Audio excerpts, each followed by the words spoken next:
Don't fake it till you make it. If you don't know, be transparent. I don't know the answer to that, or I don't know how to do that. Let me look into it. Let me see.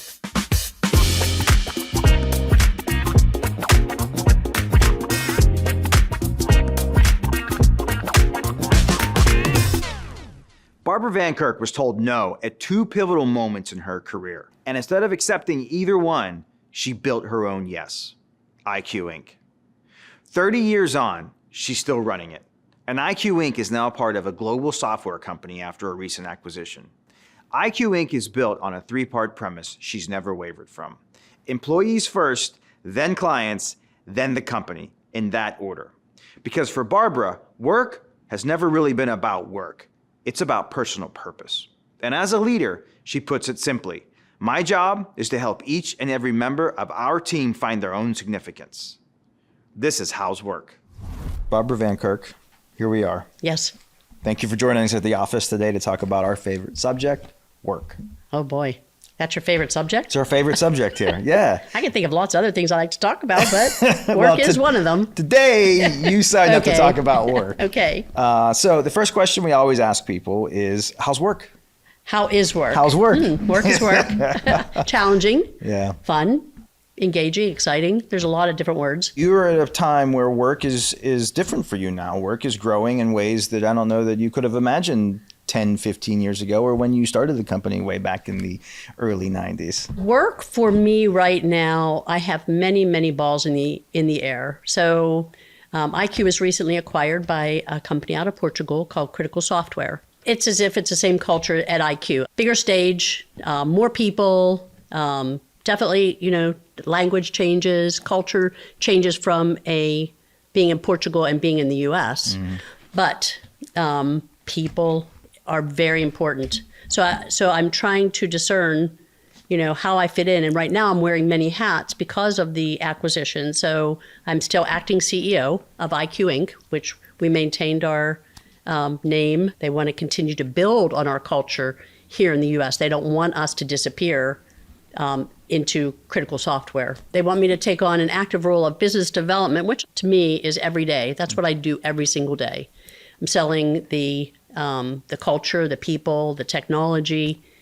Business development to me is not like sales. It's just relationship building. I know it sounds really simple, but keeping those relationships going. Trying to keep the culture alive at IQ here and marrying it with the culture in Portugal. Yeah. So lots of, my days are longer. They also want me to keep a key eye on possible acquisitions of other companies similar to IQ. Culturally, the same culture's going to be the number one selling point or acquisition point. Yeah. For any additional acquisitions that happen here in the U.S. Yeah, we love to hear that. The culture is an important part of the business aspect of acquisitions and business growth, really. And, I never really thought about that, Nathan. When I started my business, obviously, I started my business to kind of satisfy my curiosity, satisfy what I thought a good workplace looked like. I worked for Westinghouse for 14 years, loved Westinghouse. And I've always said I've taken the good things that I learned at Westinghouse, good processes. There were a lot of good policies and procedures that I learned at Westinghouse. But then I threw away all the things that I thought, when you hear about this is just the initiative of the year. I don't like to have initiatives of the year. I want things that are going to be long-standing. If it makes sense today, you want to make sure that it makes sense in the future. Yeah. Let's go back to IQ. Tell me a little bit about what you guys do at IQ Inc. We build software. Okay. We test software. We work in a highly regulated industry, so systems or products that impact the quality of life. So we've worked on software products for cataract surgery, heart pumps, vests, for cardiac. Oh, yeah, right. Correct. I see those on the pit all the time. Correct. We've also worked, right now we're working on a product for trying to eliminate a huge problem in the U.S. and around the world, which is drug diversion. So in healthcare facilities, hospitals, where caregivers may take drugs out of the facility for their own use and or for selling it on the streets. So we do a lot of the software development. We help build the requirements. We help the customer think through what it is they're trying to develop, what they're trying to sell. So we get involved in a lot of ideation, innovation, and then help them build the product out. Let's go back even further. Okay. So you and I have had this conversation. You're number 6 of 13 siblings. I find this fascinating. 13 is a lot of kids, right? I'm one of 3, and that was a lot of kids for me growing up. So how did being one of 13 shape you as a person, and then also as a business leader? I found it to be, looking back, where I am today and throughout my adult life, I realized that I had an absolutely key position in that family. I got to witness and see all the things the older brothers and sisters did, the good things and the bad things, the things to avoid, the things that were people pleasers, right? Yeah. I also had a great education because I was just a sponge, and I was processing information at a very young age that most people probably aren't even privy to or don't have the ability because they don't come from a large family. So my oldest brother, David, he was going to Columbia University in New York, political science, and he would send me his reading material, whatever he was reading in college, and I was in middle school, junior high, whatever, they call it these days. And I would just read these books. Did I understand them? Probably not, but I read them. And so today, I can pull, yes, I read Of Mice and Men when I was 8 years old or 9 years old. Wow. And, what a difference it was when I read it versus reading it. Yeah, if that knowing makes sense. it. Yeah, Yes. having some Yes. life experiences that it made sense for you. But I was a live wire. I got up early, had tons of energy, still to this day, get up fairly early, lots of energy. And I said that was a blessing because I was able to accomplish a lot. And your mom. So your mom had a saying about, you talk about reading, right? What did your Yes. mom say about reading? So my mother said, if you learn to read and you learn to read well, you can learn anything, so, and I took that to heart. My grandfather, he ran a bookstore at the University of Pittsburgh before he passed. And I always was looking forward to his trips to visit us because he'd always bring me books. Yeah. Because I was just an avid reader. I just loved to read. I didn't care what it was. And even to this day, I don't care what it is. It could be anything on leadership. It could be some romance novel. It can be a mystery. It doesn't really matter. Yeah. I just enjoy reading. Yeah. In fact, I wanted to ask you a question. We were talking earlier about the book you're currently reading. Mm-hmm. Well, my question to you is, I had somebody ask me this a number of years ago, and I probably did this like, why would you ask me that question? Do you ever read the last chapter first? No, I never yes, do. I hate the idea of this. Because I asked you questions about, the journey and I said, do you know? And you said, I don't know yet. I don't know yet. Yeah. Somebody asked me that once. I'm like, why would you do that? That would destroy the whole book. No. Yeah. Not a fan. So about the reading and reading well and learning. So anytime I try to, so for instance, I wanted to learn how to sew so I can have some professional clothes when I started work. Yeah, this story I love because you're working at Westinghouse, which is this when you're working at Westinghouse? Okay. Yes. Which and remind me what you were doing at Westinghouse. So I started working for Westinghouse a month after I graduated from high school, and I was a computer technician. And basically, the first start of my job was to run jobs, and that was in the day of taking boxes of cards down, giving it to the operators, and they would feed the cards in and run the programs, and then fixing all of the errors that come. So back in the day, though, it wasn't instantaneous. It was 24 hours later, so you had to be pretty sure that your punch deck was correct. But then early on in that journey at Westinghouse, still within the first year, I was handed a box that said microprocessor, and my manager asked me to open the box and figure out what to do with it. What kind of projects were you working on? So my first 3 years were all Navy nuclear, and really what I was working on was tracking the submarines and when they would be coming in for refueling. So you were working on nuclear submarine programs, and you were then learning at home. You were reading books to learn how to sew, to make clothes, to where to work. I told you I had a lot of energy, so, the day wasn't, an 8 to 5 day. It was just, But this idea of you learning how to sew while working at a facility that's working on nuclear submarines, and you're going home and making clothes at the same time. It's such a amazing little capsulation of who you are as a person, I think. Well, I think it also gave me an avenue to express my creative side of me as well. So my daughter years later said, I hate going shopping with you because you take everything apart and say, oh, I could make that. Yeah. You pull on the fabric and say, oh, I'm going to make that. So she said, you are like not fun to shop with, but she has changed. Now she likes to shop with me. But being able to express, the creative side of your mind while also exploring the very technical side has been very satisfying for me, not just my professional career, but my life. So what did you learn by having a father who saw the world maybe a little differently? Wow. So my dad had a great sense of humor. So having 13 children, right? Yeah. And it's so funny because the first thing people settle on is, did you grow up on a farm? And we did not grow up on a farm. We grew up in a little 4-bedroom. But my father started in a meat packing business. Then he went to life insurance. And then he went to running a restaurant. And in my most memorable years, he was starting a business in drilling for oil and gas. So my father never settled, but obviously 13 mouths to feed, college education, shoes, clothes, whatever. But he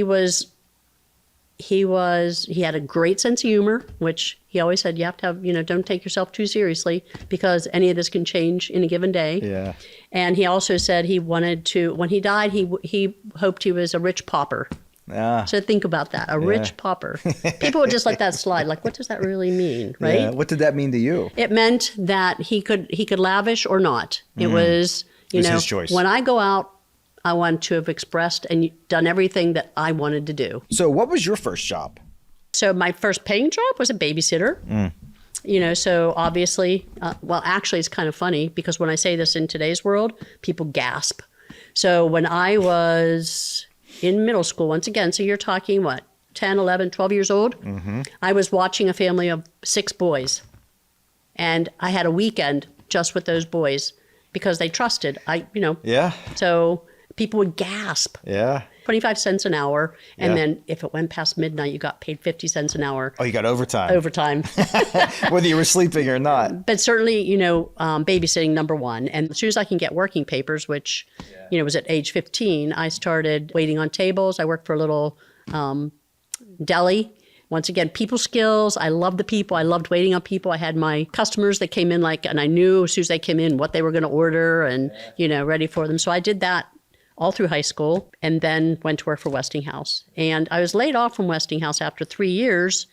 And then I actually went back to the deli, got a job, started working again, and then tutored at the community college for the courses that I had just finished. You started your career at Westinghouse, working on the nuclear submarines. How was that for you?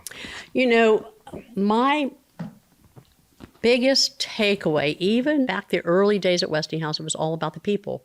I was so blessed to have people that cared about me and about my growth. Even back to the counselor that I had in high school that said, when my dad said, there's no funds for you to go to college, you're going to have to find a way. I can't recall how I communicated that with the counselor, but she said, I want you to go interview at Westinghouse. And I remember very distinctly having the conversation with her, I don't want to be a secretary, because that was what was in your mind at that time, right? You had very few choices if you weren't going away to school. So I went, and of course, they gave me this aptitude test, but she cared. And she gave me the information that I needed, because I don't know that I would have known how to go knock on a door, say, can I apply for a position, right? Yeah. And then once I started working for Westinghouse, the people that cared about me, and they always gave me the opportunity to continue to grow. It was never like, that's not your job, don't do that. That to me always resonated, and I always felt that growing up. My mother always said, you shouldn't have to ask what has to be done, look around, right? So keep yourself open to just being there, to being present, seeing what needs to be done, do it, right? Yeah. Participate in life. Be and that, active in right. what you're doing. And that's what, even at Westinghouse, I wanted to make sure that I always added value and continue to grow myself so that I'm always adding value to whatever it is I'm doing. It was about the people. It was those that believed in me and helped me. So then being able to pay it forward. I believe in others and help them get where they need or want to be. Yeah, that counselor, in terms of seeing the potential in you and matching you with an opportunity that wasn't, that was a true opportunity, right? It was a pathway. It wasn't just a job. It was a pathway for you. Correct. And then you were Westinghouse. Then you went back to school, right? So you're going to school at night and you're Correct. working during the day. Worked, from 8 to 5, whatever it was, and took classes at community college. And then got laid off from the Navy Nuclear Division and ended up, once again, I had a manager that said, I'm going to take you out to Monroeville. I want you to meet with the commercial nuclear team out here. And he drove me out there. I didn't know where, I grew up in Pleasant Hills. I worked at the Bettis plant that was right there, in West Mifflin. My world was very small. And so he drove me out there and sat in his car for 8 hours that day. We didn't realize it was an all-day interview, but when I got out there, they saw the potential. They had me meet with every single division while I was there, and then they presented me with 2 different jobs, totally different opportunities. But he drove me out there and then, took me back home. He waited in the car for all of your loops of interviews. Correct. Wow. Correct. So those are the things that make me who I am. It's all about the people, those that believe in you, trust in you, help you get where you need to be. So we're at Westinghouse, right? Then at one point you had a wonderful idea that was probably meant to scratch your own itch, and that was on-site daycare. In 1984, my son Scott was born. We tried daycare. We ended up, that just didn't work out for us. Illness all the time. When my husband and I had Scott, we really talked and reflected on whether or not I should stay home or continue to grow my career. Scott was born a year after I finished my degree. So, you're talking 9 years of Westinghouse experience, 7 years of night school, and here comes baby. You get a graduation present. So, yes, actually, I graduated in December and Scott came in July. And we knew we wanted a family, but we had never talked about what did that really mean, Yeah. So we both said, let's continue down this path for a year. We'll try the daycare. We re-evaluated when the daycare wasn't working. Actually, I had somebody within the daycare approach me and say, if you ever want to take Scott out, want somebody to work at home, I'd be interested. Yeah. So we hired this young girl, paid for healthcare and paid for her taxes, right? So we had our first employee as a family. Yeah. And she worked for us for a year, and she said, I really need to. She wanted to go into corporate America because, she was single and young, and I couldn't blame her. At that point, I went to Westinghouse and I said, have you ever thought, because Westinghouse offered a stipend, to pay for some of the daycare costs. But I asked them if they had ever thought of having an on-site premise, because taking your children to daycare is one thing, but the worry, are they okay? Being able to see them during the afternoon, moms that are nursing, whatever it might be, right? And they said, well, no, we don't lose, our professional women. And then we started thinking about, well, gosh, now what do we do? I just thought it was ease of working women's mind to be able to visit their child sometime during the day and not have to go off premise or use their lunch hour to go somewhere. So you go to Westinghouse, you say, I have this idea. Why don't you do this? And they basically said to you, no. Correct. But no, because it's the impact. You don't lose enough women for that choice. Like, women don't choose to stop working there because of daycare reasons, because of family reasons, right? Yeah, at least you got a reason for them saying no, right? They're just not a hard no from you. But there's another time that you heard no from Westinghouse later in your career, and that led you to end up leaving Westinghouse and eventually starting your own business. So tell me what was going on. How did you know that you wanted to be a leader first? So back in that time, leadership was not really a phrase we used. We used managing. Okay. And I've always stayed away from managing people. I don't think you can manage people. My thought was always to lead people, but it was a management position. Once again, just felt that that was the next step in my career. I felt that I was ready for that. I had been doing some project management, trying to take old legacy code and bring it forward to new software tools, new software languages, and was doing a very good job at that. My reviews were always good. When I put my name in for the next level, I was told that I had not had enough time in my current positions to warrant a look at my resume to be a manager within Westinghouse. What was your initial reaction to that? Disappointment, of course. I've always had this hard time with time being the differentiator. I think it should be based on basically what you've done, right? Not necessarily on the time you spent doing that. Because certainly if you look at, it took me 7 years to get a bachelor's degree, that's a long time. Yeah. Yeah, this notion that the time is the only indicator of really experience, right? Right. And of ability. Right. It's not appropriate. It's the easiest thing to measure. And for businesses that want to operate on a spreadsheet, right, it is the only thing one of the only things you look at a bottom line of something to say, oh yeah, you've had enough time doing this job. Now you can lead people. And that's one of the most actually valid indicators of whether you can manage and lead people. Right. And even at IQ, I have these discussions with the leadership team.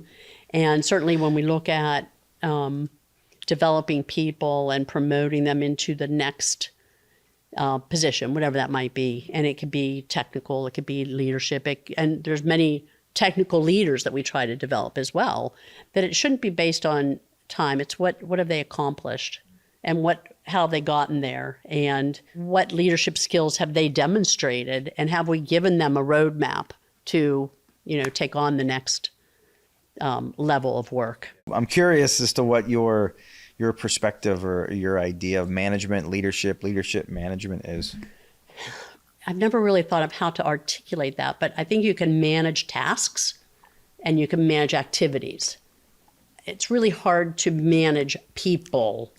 I think you could lead people. You could lead I really believe in leading by example.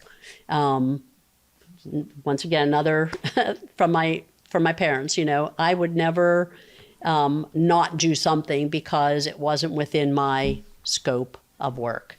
When I started my office, and I had people come in, I make coffee, I clean the coffee machine. If I have to clean the bathroom, I'll do it. I'll take the trash out. It's just part of your environment and taking care of what you have, yeah. Right? So I think you can lead people. Managing is I don't want to tell you what to do.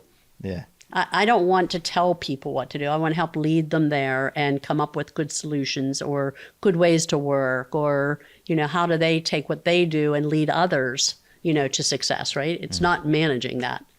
Yeah. Yeah. So you talked about, I think you're starting to talk a little bit about the servant leadership mentality, but what does it look like on a Tuesday morning, right? Like, what does servant leadership look like at IQ Inc. for you on any given day? On any given day, it could just be, how can I help you? How can I serve you today?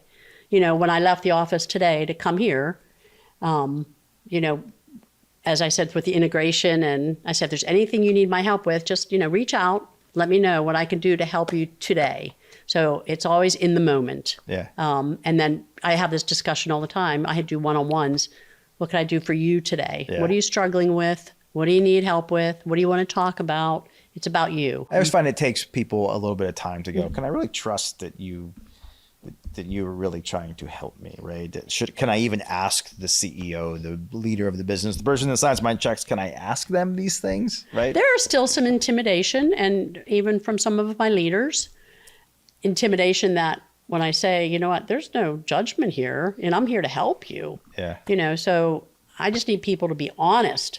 Don't set false expectations. When you set false expectations, it disappoints, not just me, but it disappoints everybody. Yeah. I had this discussion with one of my leaders yesterday. I said, I am so transparent. Like, when I'm disappointed, you see it. Yeah. I said, I have to learn how to hide that a little bit more, because, He came into my office. He said, "You seemed really annoyed about something." I said, "I wasn't annoyed. I was disappointed because you didn't trust me to come to me and say, I need help." I said, "Not that it didn't get done." I said, "But we can't, or it didn't get finished. Done. Turkeys get done, right? Yeah. That the work didn't get finished. We let it fall off the plate, right? Yeah. It was that you didn't say, I can't do this right now. Can you find somebody else, or can you do this? Can you help right? me? Yeah. That to me is where the real trust. Take me back to the time when you were starting IQ. What was going on in your world? What was going on in your life? What was leading to you starting your own company? And this was back in 1994, Correct, right? 1994. So I had been working in the consulting world, business development and recruiting, for about 6 years, and 5 years very specifically for one company. And in the winter of 1994, my father-in-law was diagnosed with cancer, terminal cancer. I had a 5-year-old and 10-year-old at home. I was traveling into and out of Pittsburgh.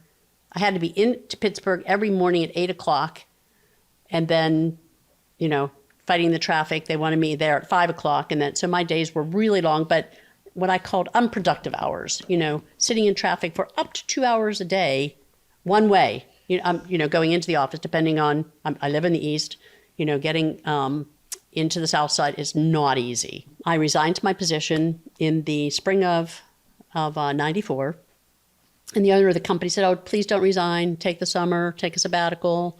So I said, okay. I took that to heart. I felt that it was a trust. Okay. I was a big producer, brought in a lot of revenue, had a lot of employees reporting to me. So I took the summer, and I continued to kind of stay in touch with all the employees and the clients so that I didn't, disappear for 3 months and then come back. So, and also during that time, I did a real reflection on what would work, in what I called at that time, a flexible work schedule. So my vision of that was that I would be able to start my sales territory, my recruiting, my interviews, whatever it was, on the east side, meet clients in Monroeville, Murraysville, Forest Hills, wherever it was, right? Anything east of the Squirrel Hill tunnels, right? Trying to avoid that unproductive time. Right. Yeah. So I was one of those, I carried a tape recorder in my car. So if I'm 2 hours, I'd be like, giving myself notes or that creative thinking, like, oh, how about this?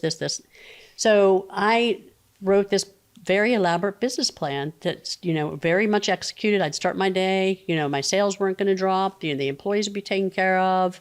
I'd come work my way into the city of Pittsburgh, do whatever meetings I needed to do at the office, and then work my way back. I presented that in September of 1994, and the owner said no. So again, you have a fantastic idea of how to create a better environment, a better culture for more productivity. Right. And you get told no. Yes.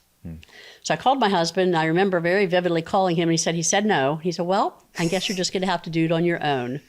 And that became IQ. Did it hit you right away, or yes, or right away? Okay. As soon as I presented, and he said no, I said, "Well, consider my resignation May 1st."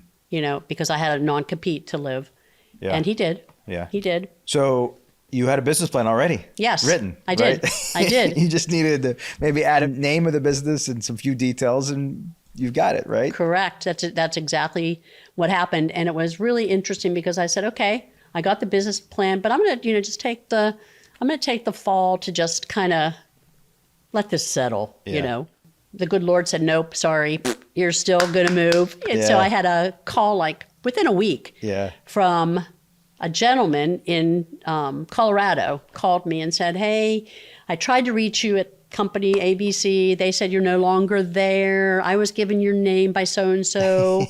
I really want to come to Pittsburgh." He was a DBA, consultant, blah, blah, blah, blah. And I said, "Well, I haven't really started my business yet, but, we can meet. When are you in Pittsburgh?" And he gave me the date and time.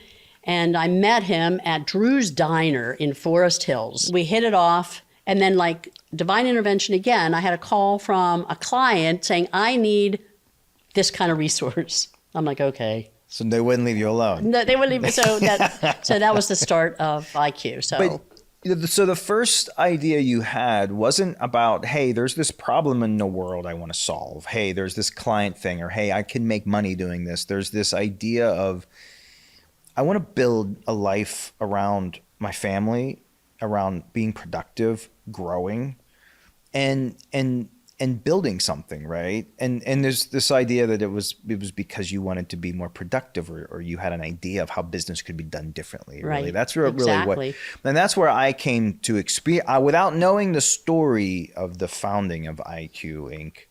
and your background story.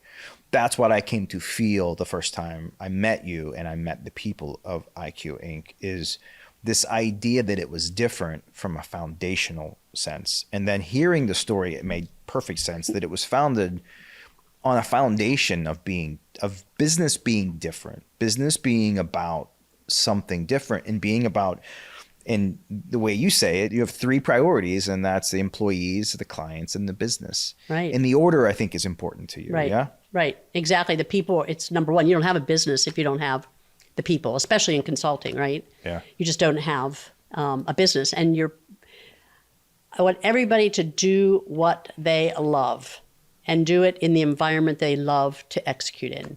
And to me, my love was the people and finding the right opportunities for the right client, for the right people. That was my love. It was just that matchmaking, knowing that, somebody might have a real strength in the front end, the UI, or somebody might have a strength in the back end. I think I shared with you one of the stories of, a woman, having cancer treatments, and she was having a really hard time finding a position because she couldn't commit to 40 hours a week. Here we go with this hours. Mm-hmm. And I'm like, well, can you commit to a project? Can you commit to a client? Can you commit? Yeah. She said, I love to work. And, she was once again more in the database, DBA. And so I said, will you be interested if I present opportunities? She was a long-term employee for a number of years. Yeah. A lot of leaders struggle with this idea, and a lot of businesses struggle with this idea of, do we put our employees first or our customers first? Employees or customers first? It's this whole chicken and egg conversation, right? And you seem totally confident 100% in it's the employees first. It has to be. So in my opinion, if your employees aren't happy, they could sabotage you. Yeah. And doesn't, when I say sabotage, that's a little strong. Yeah. But, you want them to do their best work. Yeah. And their best work is manifested in the work that they're doing for the clients. So it's transitional, right? It just happens. Yeah. If your employees are happy, your customer's going to be happy. If you have a disgruntled employee, the customers will pick up on that very quickly. Yeah. You've built this thing for yourself, right? You're off and running, you got this business. So who was your first employee? What did that look like when you started to actually shape this into, because I'm sure at one point you had the opportunity to say, oh, I can just do this. I can just take this on and I can do the work, and I can get by just doing some freelance work here, if that was even a term back then. No, right? I didn't do any of that. Yeah. So you went right to building a company. I actually, so I actually had to put together a benefit package very quickly, which I did. So that was back in the early stages of the Pittsburgh Technology Council. And they offered a benefit package through Highmark, Blue Cross Blue Shield, which we became part of a bigger group. Yeah. So I bought into that right away, became a high-tech member. So that was back in 1994. So I've been a member of the Pittsburgh Technology Council since 1994. Wow. So I put together a benefit. So once again, which was very clear in my head when I started IQ, I wanted to be able to offer the same kind of benefits that any major employer was able to offer. Yeah. Paid vacation, holidays, sick leave, long-term disability, short-term disability, healthcare benefits, which was unheard of in the consulting world. Yeah. Consultants were used to being paid hourly. Yeah. I wanted full-time salaried employees, dedicated to the company, dedicated to the clients. That was really important to me, and that's what I set out to do. So hired my first employee. He's out in Colorado. I pay him a little stipend to move to Pittsburgh.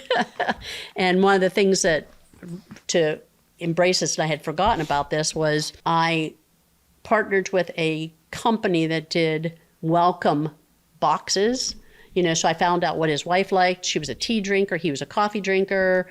He had a 2-year-old and an infant. So I put this nice little welcome box together and had it delivered to their first place, when they came to Pittsburgh. Oh. And that was a tradition for a number of years until till that gift box business went out of business. But we still do little welcome packages to new employees. Where did that come from? Where did that idea come from for you? That's a great question. Once again, it's just part of the culture, welcoming somebody to IQ. It was just part of the DNA of, I want you to feel welcome here. Yeah. I want your family to feel welcome here. It was all around family. Look at you with the trailing spouse conversation and the taking care of the trailing Correct. spouse and family that early on. Correct. Yeah. So you were actually you were technically employee number 5 of IQ, Correct. right? Correct. So I love whenever you tell me this story, or you say this. Once again, having the faith, believing in yourself, is this really going to stick? Yeah, so I always kept in the back of my head, I can always go back and write code. I can always go back and write code. And now, I've been out of writing code for, a couple of years, right? Making sure that the employees were paid. So my father always told me, bosses eat last, make sure you take care of your employees. And I remember growing up, when we would, you could imagine feeding 15 people. If somebody knocked on our door on a Sunday or a Saturday and we were all sitting down to dinner, we moved over, put another plate down, and we had the signal, take less. Oh, It was just, yeah. So growing up in that kind of environment, I just knew that, take care of the employees first. So I hired employee 1, 2, 3, 4. And when we started, seeing some revenue, some recurring projects, customers, accepting my knock on the door, I said, oh, okay, I'll pay myself, a salary. Yeah. So, but the first delivery of the first paycheck, it was still memorable, even though it was, a check issued by Paychecks, it was still signature and then hand delivered to the first employee, and then the second, third, fourth. And then by number, a year and a half, 2 years into, I said, okay, I think that I could start taking a salary. Yeah. The interesting thing was, I want to say it was a good 15 years. And our accountant finally talked me into raising my salary because I was still at, you're going to laugh, $30K, Yeah. And like, Barbara, if you ever get audited, you need to have at least a salary that, if somebody in this position, a business owner, Yeah. CEO, in fact, I never even put my title on my cards probably until I was, 15 years into business as well. Maybe not that long, but because I'm just here You're just to. part of the team. Yep. Yeah. Yeah, you have to have a reasonable salary based upon your revenue. Right? Correct. So starting IQ with a solid culture first, why was that so critical for you? That's a really hard question to answer. It all goes back to people feeling valued, and I wanted a company where everybody felt valued for their contribution. That was I always just wanted to feel valued. It wasn't the dollars that I took home. That was not part of my value proposition. You're going to laugh. When I started with Westinghouse, I made $6,000 a year. Think about that. Do you know what that equates to on an hourly basis? If you take 2,080 hours and... Oh, I can't do math like that in my head. Think about it. I mean... But it's not much. Not much. So my value proposition was never what came home with me in Yeah. a paycheck. Yeah. The value prop is my work valued? Am I valued as a person? Are my opinions valued? And so when you hear no so many times... then you start to wonder, my values, they're very different here. So how do I create a community and a business filled with the people that have the same types of values? Yeah. So we were starting to get into the idea of hybrid work, the new working world we live in. So let's talk about hybrid work from home. People like to talk about how COVID changed how we work and live. I think we were always sliding towards a trajectory of work changing and being more hybrid just because of the nature of our work, right? We're not so much place-based anymore. It just all happened overnight, really, Right. when things shut down. I think humans want to be more productive.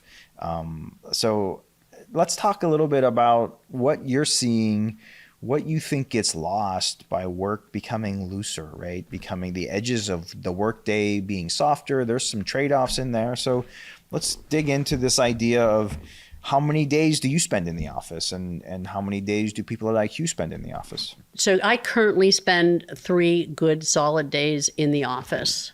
Friday has always been kind of my float day. When I say float day, if I had to go into the office or meet with customers, but in the office, definitely Monday, Tuesdays, and Thursdays I'm there, or I go where the customers are.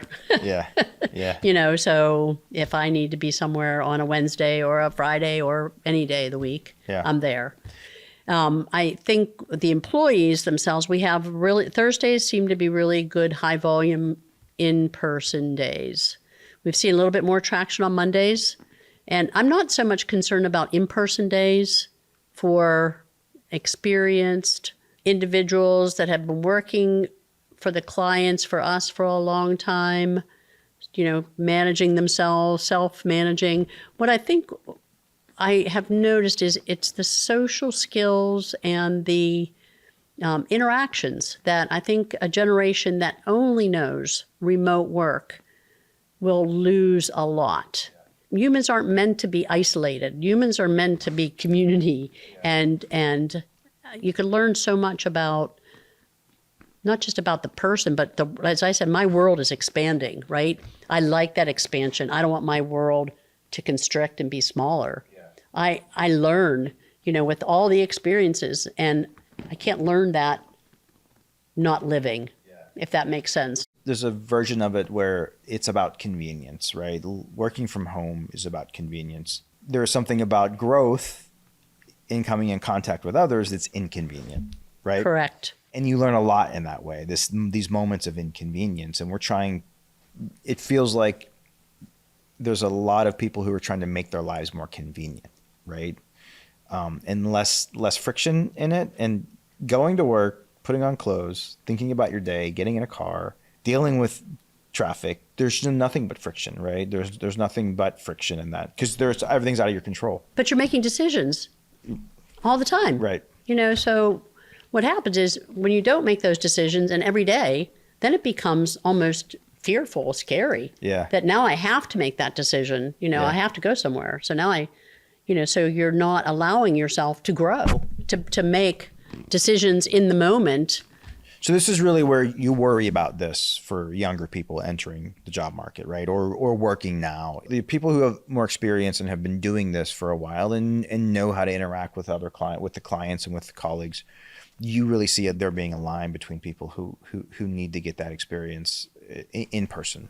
Absolutely. And even the experienced individuals. So how many times have you been able to very quickly assess that Nathan's having a tough day today? Because I just walked past you and you know what? You were scratching your head or, look flustered or something like that. You can't pick up on those signals, when you're remote. You can't. Yeah. Even if you're on screen, you still can't pick up on the body language that's happening. What happens working from home, you try to take care of it yourself and you're not using your community and other resources around you to help with whatever it might be. It might be a personal matter. It might be a work matter, right? How many times have you been able to just walk down the hall and just be able to see, somebody's struggling or somebody's really excited? I mean, I remember the days when a new sale would come in and people would just celebrate that because they were there. They could hear about it. Hearing it through a social media or hearing it through an email or hearing it through a screen is not the same. Yeah. It's not necessarily time and productivity and where you do the work.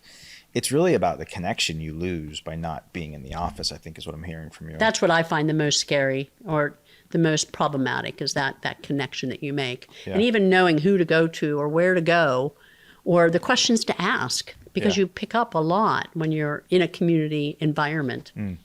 What do you do when you walk past someone's desk and you notice them absent? 1 day, nothing, 2 days, 3 days, 4 days. Have you had an experience where you have to really, as a leader, you have to go push into their world where they have stayed home more, right? And not been in the office, where you could see something going on with them. So have you had that experience Yes. where you've had to? Yes. Yeah. So I'm trying to be a little bit more mindful and not taking it on me personally. So I try to follow a chain of command. So if I notice that somebody has started to quietly quit, as they call it, right? Yeah. I will talk to whoever they report to. Can you check to see if Nathan's okay? Is he struggling with anything? Is he feeling okay? Is he sick? Just do a touch point. Let me know. And then I might find a way to, or I have found a way to reach out and say, hey, I haven't seen you for a while. We have this event coming up. I know you enjoyed it in the past. How would you like to attend? Yeah. So just that little bit of Correct. a nudge. Hey, I'm paying Correct. attention. You Right. There, and the whole idea of you matter, right? If you're Right. missing, you matter, right? Right. That absence creates I'm worried about you. Yeah. Right. And definitely, I think we all need to feel that we matter, and myself included. I want to feel that the culture we've built matters and that you want to participate in that culture. Going to the culture more broadly, how do you measure culture? Businesses measure everything. What tells you the story of the health of your culture? It's a hard one to talk about right now because in the past, we had the doors, okay, no more entry. Yeah, right. The noise, the volume, Yeah. the culture was built around working hard, right? Yeah. But having a good time as well. Lunchtime we used to be doing puzzles and games, and I don't know if I ever shared the story with you, but the first time, these complicated games that they play these days, it's like not what I'm used I've been to the office. I've seen these games, and they leave them for the next day at lunchtime. Correct. Right? They are complicated in ways that I don't. Very complicated. Yeah. I remember one they were playing. It was a game of deceit and something. And I said, wait a second. We're open, honest communication. How does this game fit our culture? So just things like that. Our wine and cheeses, During COVID, we started Water Cooler Wednesday. Yeah. Trying to get the water cooler, like, hey, how was your weekend? Bad dad jokes, whatever it might be, right? So that to me, when people are actively engaged and initiating cultural events. Yeah, or I guess maybe the way to think about that is when things are spontaneously happening around work that is not necessarily work. Right. Yeah. Yes. And that to me is like, okay, we're getting there. Have you worried about losing the authenticity of your culture at times? I haven't. Yeah. Okay. And so when we were approached by many companies to be acquired, culture was always number one. It was about the people. How are the people going to perceive? How would they grow? We've been asked by clients, how can you bring your culture to us? Yeah. And it's hard to take the culture that we have built into a lot of clients. Yeah. So let's talk a little bit about the acquisition. Let's talk a little bit about Critical Software and how is this for you now, right? You have been charting your own course for 30 years, and now all of a sudden you're now tucking in underneath another organization. How's that? You've had this independence for yourself. What's that feel like now to be part of something bigger? And also stay tuned. Yeah. Yeah. Stay tuned. Yeah. How are you processing that? Yeah. So far it has been a great experience. A lot of process change, as you can imagine. Don't want to overwhelm the employees here in the U.S. with a lot of process change, but to maintain a lot of the certifications that they have, CMMI level 5, there are a lot of process audit changes that need to happen. Mm-hmm. I have found that I am driving the Portuguese company to embrace the things that are natural here in the U.S. Governance, accountability. But it's just, like I said, bringing our culture, not culture, process more or less, or governance. Yeah. Things that they didn't think about. This is their first acquisition. So we both agreed that we would make mistakes and we would learn and grow from those mistakes, which I'm not sure you could talk to any other company that's been acquired that have been given that same open communication, that we want IQ to maintain their culture, maintain who they are, and we will make mistakes on both sides of the Atlantic here, right? Yeah. But we'll grow because of it. That's super unique, I think. It is. Having been part of M&As in the past and part of helping when they've been messy after the fact, helping the cultures integrate, the idea that you are not only retaining some cultural independence, but also it sounds like you're building a pretty good culture in just the acquisition team that's doing the integration, Correct. right? Correct. You're building a culture there too. Correct. And I think that they're being very mindful, very intentional, not to have me with my hair on fire and running for the hills. Yeah. So they realize that the culture that was built is important. They have built the same type of culture in Portugal, and has just helped them accelerate and grow. How did you, I'm assuming evaluating the culture was high on your list when you were entertaining this offer from them. How did you evaluate that it would be a good cultural match for you? It was it's interesting. So we were talking about you and Miriam when you got married. You just knew, right? So I've been down this path with a number of organizations, and there was always something missing, something missing. A lot of talk around the people, the culture, maintain the culture. And I mean, I was really close with another acquisition, but something was just not right. And it was all around all the things that they said had to change. Whereas when I met the CEO, it was really kind of interesting. So I picked him up, to take him out to dinner. He drove from Philadelphia. He flew in from Portugal to Philadelphia. I picked him up, rainy night, took him out to dinner. My husband and my son, we joined, and it was just natural discussion. And he grew the business almost grassroots the same way that I grew IQ, but just really grew the company at a much larger scale than I grew IQ. Yeah. But the fact that he came into our office on a day we were doing a quarterly review, and he said to me, the thing that stood out the most was the fact that you invited me to the quarterly review. We'd only met in person, less than 24 hours. We'd had conversations, through Teams meetings. I had done due diligence on, the culture and the people. And I said, he said, you invited me to the quarterly meeting. You never even thought twice about it. You were transparent. You didn't hide any of the numbers. It was, it's been a tough 18, 24 months here, for tech companies, right? Yeah. And especially consulting companies.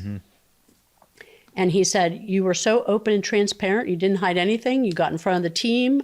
You talked about the good, bad, and the ugly. And I didn't ask him to can you go into the conference room and, not. And he said that it was the culture and the open, ethical way that I run the business. And I felt the same with them. And it was just when you know. 30 years is a long time to run anything, right? What do you wish you would have known in 1994 when you started this whole thing? When you don't know something, fess up to it, right? Wait, you have truth serum? I don't know about truth this. serum. Yeah. Truth serum. Don't fake it. Don't fake it, A lot of people say fake it till you make it. Yeah. I disagree with that. Yeah. Don't fake it till you make it. If you don't know, be transparent. I don't know the answer to that, or I don't know how to do that. Let me get back to you, or, when you're asked questions. So I think that's one of the things that when I started my business that the clients really appreciated was, I said, well, I've never recruited somebody that had that kind of experience or something, but let me look into it. Let me see, There's a lot of leaders who aren't safe enough to feel that vulnerable to say they don't know something. Any advice to them other than just say it once or twice and see how it feels? Be honest. Yeah. If you don't know something, I think people respect you when you say, I don't know. Yeah. And I do think that the respect comes when you say, I've not seen that before. Has anybody else? Yeah. It seemed to have developed a confidence in you that's unshakable, right? That's how I experience you as a leader, is you have this confidence in what you can do, where you're going, and what you're creating. And thank you. And you are the first person to say, I don't know, right? Right. Or I'll go find out. We used to call it, Catholic guilt. Yeah. Born and raised in a Catholic family, we used to call it Catholic guilt. Don't lie. My mother would say, I know if you're lying, so of course, Yeah. we say that. I appreciate you coming to the office today to talk about our favorite subject, work, and sharing your journey and your story, your future with us. So I appreciate you. Thank you. Oh, thank you. Well, I think your favorite subject's more than work. I think it's culture. Yeah. I think a it's little bit. people. Yeah. Thank you. You're welcome. Thank you. Yeah, you're welcome.